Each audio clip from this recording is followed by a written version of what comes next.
Aktiviti kita pada hari ni nak bawa budak-budak ni tubik cuci mata sikit nak kata sebagai reward lah, tanda terima kasih sebab saya banyak tolong kita selesai rumah saya bilik air tu. Alhamdulillah bilik air kita selesai dah.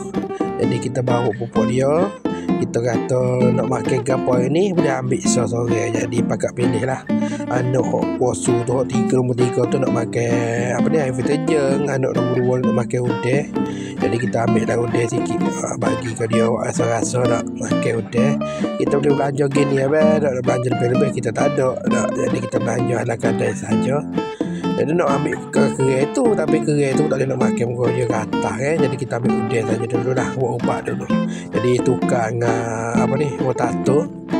Dia suluh tu nak potato macam ni telatok pupuk dia mari masuk kedai kat.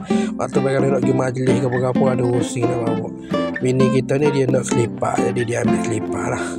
Jadi lepas tu sambil-sambil nunggu bayar tu, maka selesai lah